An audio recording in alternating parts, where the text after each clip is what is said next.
Di situ Imam Ghazali melakukan penjelajahan keilmuan, penjelajahan intelektual saat mengalami keraguan-raguan terhadap kebenaran yang pasti.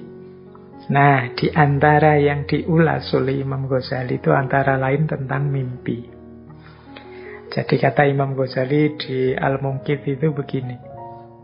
Kita ini menganggap bahwa akal pikiran kita itu kebenarannya pasti dan bisa dipertanggungjawabkan. Ini melebihi kebenaran yang kita peroleh dari panca indera.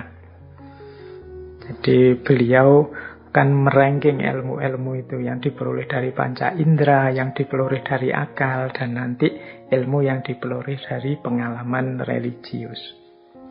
Nah, menurut penjelajahannya Imam Ghazali, manusia itu cenderung sangat percaya pada kebenaran-kebenaran yang diperoleh lewat akal melebihi kebenaran yang diperoleh lewat panca indera.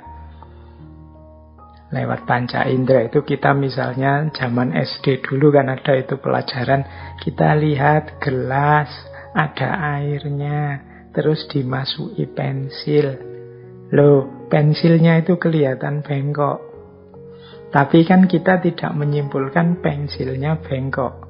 Kita simpulkan pensilnya tetap lurus. Hanya saja pandangan mata kita terdistorsi. Nah, yang bisa menyimpulkan pensil tetap lurus itu kan akal. Kalau dasarnya hanya panca indera menggunakan mata, ya pensil tadi kelihatannya sudah bengkok. Dari sini terus disimpulkan bahwa kalau begitu akal itu lebih kuat untuk menemukan kebenaran. Tapi ternyata akal juga banyak kelemahannya. Antara lain dalam hal mimpi ini. Jadi ini uraian di kitab itu ya tentang mimpi. Jadi kita itu saat mimpi itu kan akal kita juga bekerja. Kita memahami, kita mencerna hal-hal yang kita temui dalam mimpi. Saat itu kita yakin bahwa kita ini benar. Saat mimpi itu yang saya lihat itu sebagaimana saya alami. Jadi akal kita jalan, kita tanggapi apa saja dalam mimpi sebagaimana saat kita bangun. Jadi misalnya kalau kita mimpi nyebrang jalan, kita beneran minggir biar tidak ketabrak mobil. Saat mimpi itu, kita mimpi melakukan apa, kita gunakan logika persis seperti saat kita bangun. Dalam mimpi itu kita merasa ini benar, ini pasti yang benar. Tetapi begitu kita bangun, ternyata terus kita sadar. Ternyata yang mati-matian aku anggap benar dalam mimpi itu, begitu sadar baru aku tahu ternyata itu hanya ilusi. Ternyata itu tidak nyata. Nah ini kalau di kitab Al-Munqidh Minadh Dhalal ini dipakai untuk menyimpulkan akal juga tidak selalu mampu menangkap yang benar. Buktinya dalam mimpi itu sesuatu yang maya, yang ilusi dianggap nyata. Apalagi hari ini Imam Ghazali lahir di abad itu. Kalau hari ini ada fenomena post-truth misalnya, akal kita kan sering tertipu oleh hoax-hoax itu.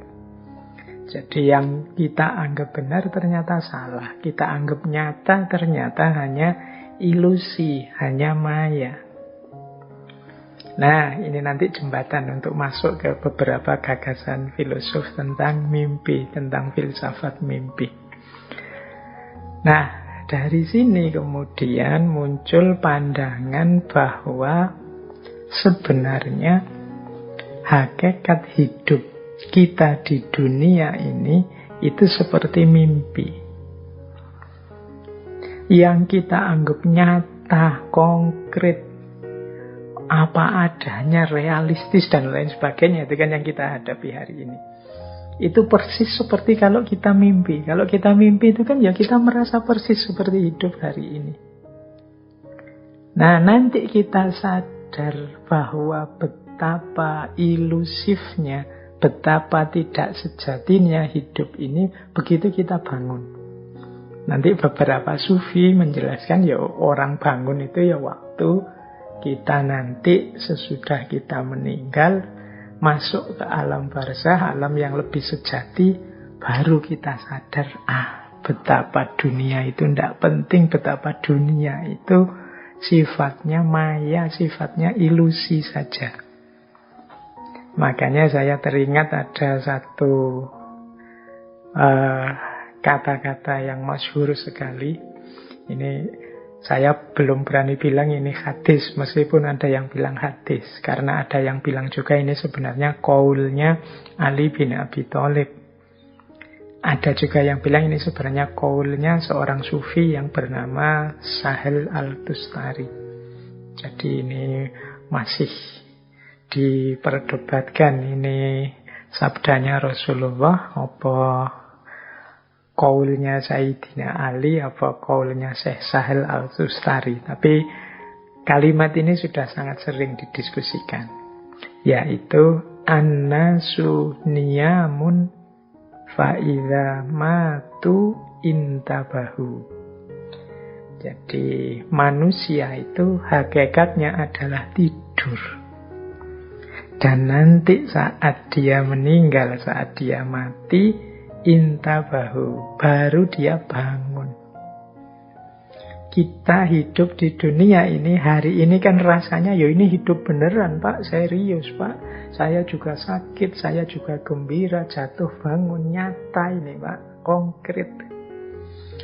Persis sama ketika kita ngalami mimpi. Dalam mimpi kan kita juga begitu. Kita yo kalau sedih dalam mimpi yo nangis beneran. Kalau seneng yo ketawa beneran. Tapi begitu kita bangun, baru kita sadar, walah ternyata tangisanku tadi malam itu ndak sejati, wong cuma mimpi. Ketawaku, senyum-senyumku tadi malam juga ndak sejati, wong cuma mimpi. Nah, dari qaul ini annasu niyamun fa'idha matu intabahu, manusia itu tidur, nanti kalau mereka bangun, kalau mereka mati baru mereka bangun. Nah, berarti sebenarnya mungkin saja dunia ini sifatnya seperti mimpi kalau kita tidur. Kita memang rasanya sih serius ini, tapi nanti begitu kita bangun kita baru sadar bahwa ini hanya ilusi.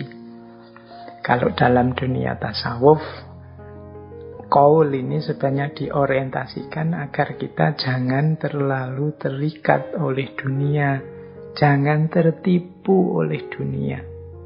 Dunia ini sifatnya tidak nyata, tidak pasti ada. Ya satu-satunya yang pasti ada kan memang Allah. Bahkan diri kita ini kan hanya dipinjami keberadaan oleh Allah.